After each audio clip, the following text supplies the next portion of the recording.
Et là, chantent dames et damoiseaux, oyez, oyez, l'histoire du garçon et de sa mule.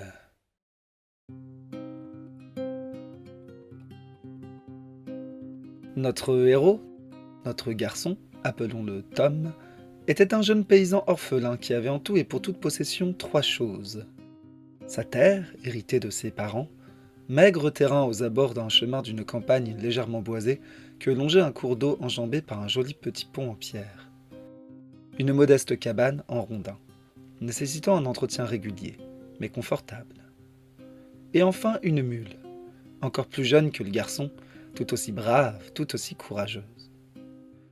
Ils s'entendaient bien tous les deux, et, bien que laborieuse, la vie était douce et le temps s'écoulait tranquillement.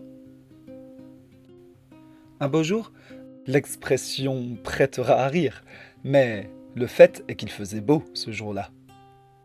Vint à passer Sa Majesté le vieux roi, en visite dans la campagne de son royaume. Providence ou destin pervers, celui-ci avait perdu son fils unique 1 ou 2 années auparavant, et il portait encore un deuil profond au chagrin émouvant. Or donc, le fait est que notre Tom ressemblait comme 2 gouttes d'eau au fils du déclinant souverain. Hein?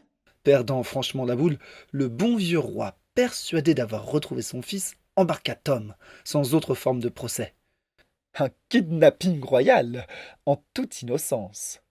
Le pauvre Tom n'eut même pas le temps de réagir. Fort heureusement, il fut suivi par sa mule qui, en outre de l'aimer, flairait en plus le bon plan. Hum? Hum? Suite aux nombreuses et plaintives requêtes de Tom, le vieux roi consentit à ne point exécuter l'animal et à la garder près de lui.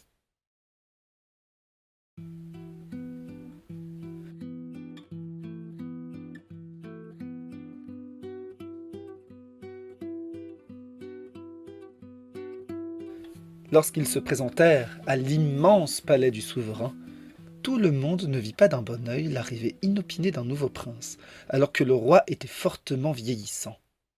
En particulier le jeune cousin de celui-ci, qui se voyait déjà couronné dans un futur proche. Ah. Mais le roi était un bon roi, et c'est rare.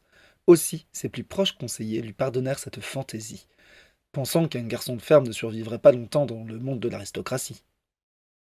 Cependant, Tom s'habitua bien vite à sa nouvelle condition, et il se montra d'un esprit vif et d'une belle intelligence qui lui permirent de s'adapter rapidement et de remplir parfaitement son rôle de prince héritier. De plus, sa mule le protégeait férocement de toute tentative de meurtre, déjouant étonnamment les plus machiavéliques plans d'empoisonnement et Ouch. arrêtant même les meilleurs des assassins. Ha, ha, ha, psh. Ah. Ainsi le temps passa, Tom et sa mule jouissant de leur situation. Et jour après jour, leur présence devint naturelle pour leur entourage, au point que plus personne, ou presque, ne remettait en cause la position de notre héros. Mouah.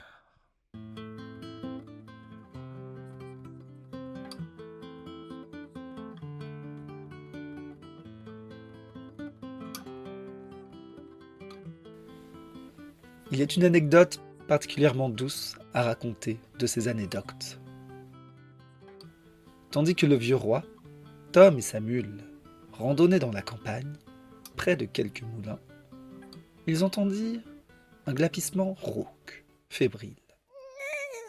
Se rapprochant de l'origine du son, ils découvrirent une vieille renarde, levée autour du corps d'un jeune goupil. Désirant lui venir en aide, ils s'avancèrent davantage, mais l'animal se mit à feuler atrocement. Ne sachant que faire, les 2 nobles reculèrent sous la hargne de la bête. C'est alors que la mule mugit, plus fort encore que la renarde ne s'égosillait, la réduisant au silence. Lors, la mule s'avança doucement, et du museau effleura tendrement la vieille renarde. Calmée, elle laissa le roi s'approcher et la prendre dans ses bras. Celui-ci la berça longuement, puis leva les yeux vers Tom et, pourtant économe en paroles, il lui adressa ces quelques mots. Tu vois, nous sommes pareils, elle et moi. Tous deux, nous avons perdu ce qui nous est le plus cher. Et toi, Tu supportes les caprices d'un vieillard. Je te remercie, fils, de rester à mes côtés, quand bien même tu ne me dois rien. Tom ne sut que répondre, mais on lisait dans ses yeux tout l'amour et la reconnaissance qu'il portait lui-même à son père adoptif. Ils rentrèrent ainsi, chacun couvant dans leur cœur le bonheur de se savoir chéri.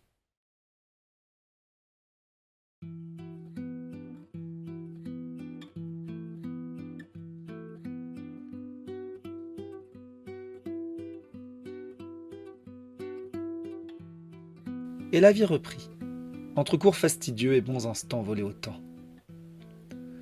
Puis ce qui devait arriver arriva. Le vieux roi mourut de sa belle mort.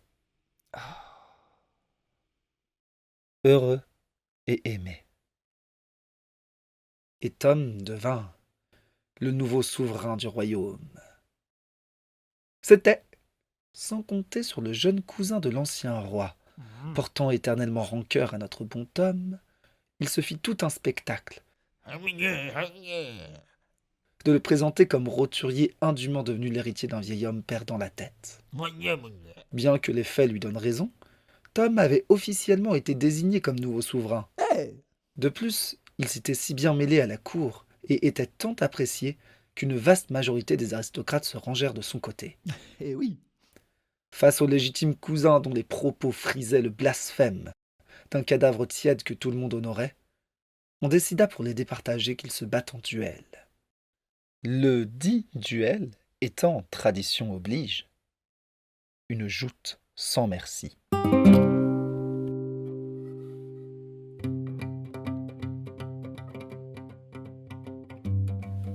Le cousin se revêtit d'une imposante armure, si lourde que Tom n'aurait pu supporter d'en porter ne serait-ce qu'un gant.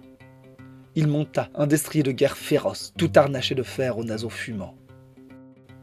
Tom se présenta simplement monté sur sa bonne mule, ce qui décupla l'ire du cousin. Il fonça, telle une tempête à l'encontre de Tom, qui n'évita que de justesse le premier assaut. Chargeant avec les démons des enfers à ses côtés, le cousin manqua d'un cheveu d'expédier son rival ad patresse. Plus terrible encore que la mort elle-même, c'est semble-t-il par miracle que l'héritier du roi resta dans le monde des vivants. Mais de miracle il n'y avait point. Si Tom était suffisamment habile pour mettre les chances de son côté, c'est avant tout sa mule, qui, avec la plus grande hardiesse que l'on ait connue, s'esquivait au bon moment. Toujours un pas de côté, une petite manœuvre par là. Elle dansait presque sur la piste, Youhou! Wouh! minaudant, agaçant le cheval adverse et son cavalier. Puis, plaçant son sabot au bon moment, elle finit par un croche-patte fabuleux à l'encontre du pur sang ennemi qui, fatigué, se fracassa face contre terre, propulsant son cavalier le cul dans l'herbe. Tom avait gagné. Il pouvait faire ce qu'il voulait du cousin.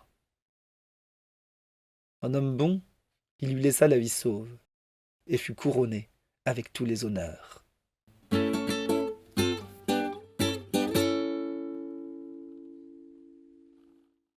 Désormais un beau et prestigieux jeune homme, les prétendantes se bousculaient aux portes du nouveau roi.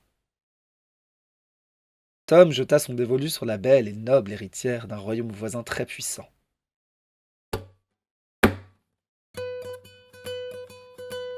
Pour célébrer leur union, il fut invité au palais de sa future épouse en grande pompe. Ils furent accueillis somptueusement, acclamés par une foule au comble de la joie. Chevauchant sa fidèle mule, celle-ci n'en pouvait plus de se rengorger de tant d'honneur.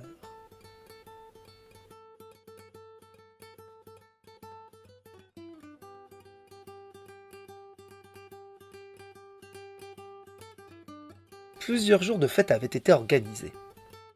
Mais au soir du premier banquet, Tom se rapprocha un peu trop au goût du roi voisin de la servante de sa fille, une ronde jeune femme aux atours plus voluptueux et sensuels que ceux de la princesse. La soirée passa, chacun profitant des festivités. La mule de Tom, traitée en véritable reine, n'en dormit pas de la nuit.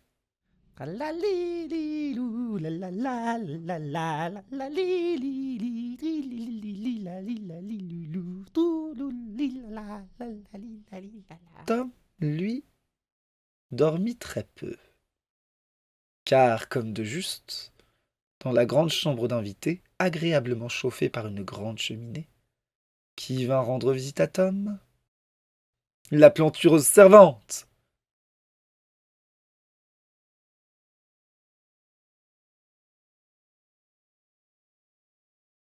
Au beau matin, venu réveiller son futur gendre et sachant presque ce qu'il allait y trouver, le gros roi poussa un cri de rage grotesque en entrant dans la chambre. Plus en colère parce qu'il lorgnait lui-même sur la donzelle que pour l'honneur de sa fille, il tenta d'étrangler Tom au saut du lit. Mais ce dernier était plus fort que le gras roi, et il le tua, bien qu'involontairement, d'un beau coup de tison sur la tempe.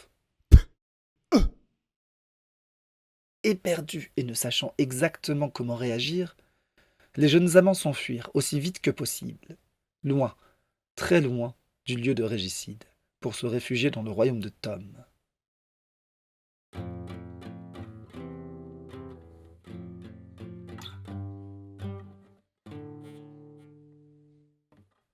Cependant, la princesse découvrit presque aussitôt ce qu'il s'était passé. Folle de rage, elle mena toute son armée à la guerre pour détruire notre héros,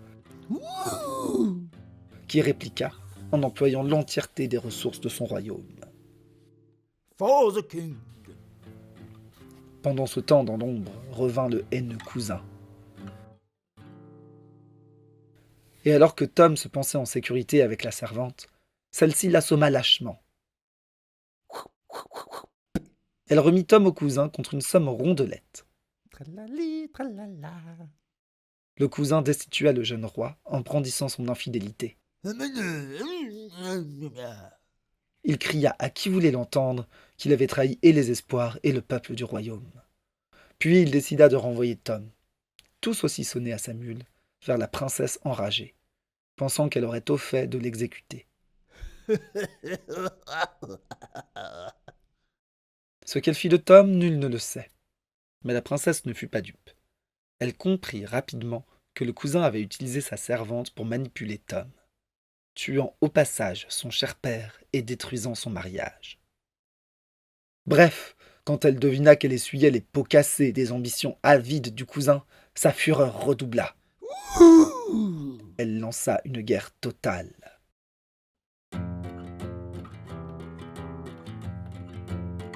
Ce fut un conflit terrible, l'on pourrait dire cataclysmique. Des champs, des villes, des campagnes, des cités, des forts entiers furent détruits et d'innombrables vies périrent. La haine, la folie et la rage semblaient avoir pris possession de l'entièreté des êtres vivants. Cela dura longtemps. Quand enfin le dernier homme mourut, que la dernière poussière retomba, il ne restait plus que la mule de Tom. Seule, fourbue et furibonde à la fois, dans un paysage de désert et de ruines. Or, vint à passer un drôle d'homme, un peu fou, qui se donnait du don et se prenait pour un noble. Voyant la bête abandonnée, sûrement à cause de son allure singulière et de son pelage, pensa-t-il, et la prenant pour un cheval, il se dit qu'il était grand temps qu'un homme de sa carrure acquiert une monture. L'amadouant avec du temps, de la patience et surtout une vieille carotte toute rêche, il parvint finalement à monter sur l'animal et considérer qu'elle était désormais sienne. Il la nomma, et ce fut bien le premier, Rocinante.